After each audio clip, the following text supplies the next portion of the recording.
As you can see, we've seized nearly $10 million in cocaine and crystal methamphetamine from a vehicle near Drumheller late last week. In November of 2019, we received information from partner agencies indicating that a Calgary resident may have been involved in the transportation of drugs across Canada.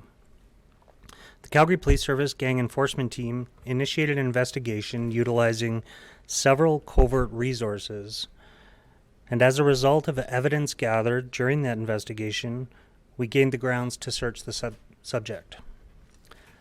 On Thursday, January 30th of this year, the suspects stopped his vehicle near Dorothy, Alberta. With the assistance from the Drumheller RCMP, we took the driver into custody without incident. A subsequent search of the vehicle led to the seizure of what's before you, which is exactly 46.9 kilograms of cocaine in uncut bricks, with a wholesale value of an estimated $2.4 million, which translates into a street value of an estimated $4.69 million. As well, there's also 47.5 kilograms of crystal methamphetamine, wholesale value of an estimated $2.38 million, and a street value estimated at $4.75 million. Jacob Cody Newman, 33 years, of Calgary, is charged with 2 counts of possession for the purpose of trafficking. He will appear in court on Friday, February 7th of this year. We'd like to thank our partners at the Winnipeg Police Service, the Edmonton Police Service, and members of the Drumheller RCMP for their assistance during this investigation and arrest. If anybody out there has any information in regards to drug trafficking, please feel free to call the Calgary Police Service or Crime Stoppers. Questions? To put it in perspective, almost $10 million, is this the biggest one in the last month, or the last 6 months, or how in perspective, how big is this? It's a very large seizure for us. Typically, we don't see seizures of this size, even though we know people are trafficking in large amounts. Between the work of the gang enforcement team, we were very fortunate to be able to come across this and intercept this shipment before it's able to hit the streets. So the biggest, though, in about the past, roughly how long do you think? Without knowing for sure, I would say it's probably one of the largest seizures that an independent CPS unit has had within probably the last 20 years.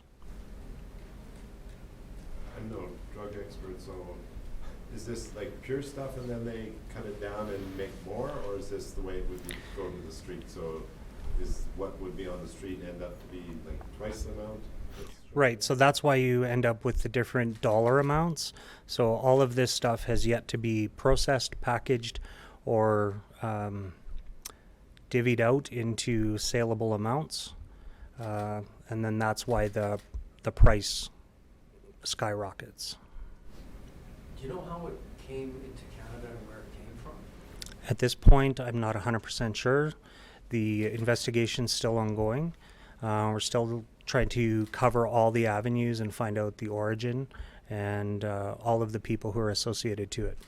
So you say taking it across Canada, which direction and maybe from where to where? So initially this shipment came out of Ontario and is destined for Alberta. To Calgary? Specifically, or just Alberta for sure. Was it concealed inside the vehicle at all, or just kind of laying out in the open? It was in some bags in the back of a pickup truck. Can you elaborate on how you worked together with some of those other police agencies and how that work led to this seizure? I can't go into great detail about it, but this individual, Newman, had been identified by both Winnipeg and Edmonton and shared that information amongst themselves and obviously with us. And since he is a resident of Calgary, we were able to corroborate and expand on the information and end up with the charges that we have. So you've been also known to police before? As far as I know, he has a very limited criminal history, but he has been transporting, we believe, probably large amounts similar to this, probably for at least the last year. It's not likely that he was acting alone in this, so what are the next steps to try to figure out what type of network he was part of, or who else could be responsible for this? Right. So since it's still an ongoing investigation, there's many avenues we need to look at.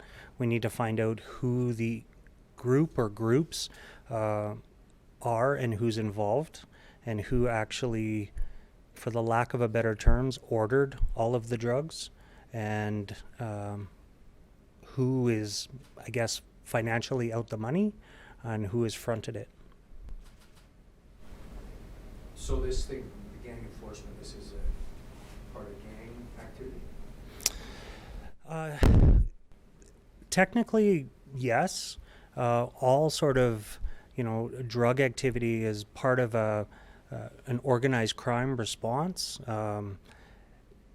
Drugs fuel the violence within our city. It drives crime, and it takes a well-run network, whether you want to call them organized or not, to be able to distribute large amounts of drugs such as this. What's the human act of getting all these drugs off the streets of Alberta on the scale here? To be quite honest with you, we have no idea. I think it's tremendous. We have no idea how many overdoses we could prevent, other crimes associated to dealing drugs. I think it's astronomical. There will definitely be a ripple effect, and it will be felt within Alberta that this has been taken off the street.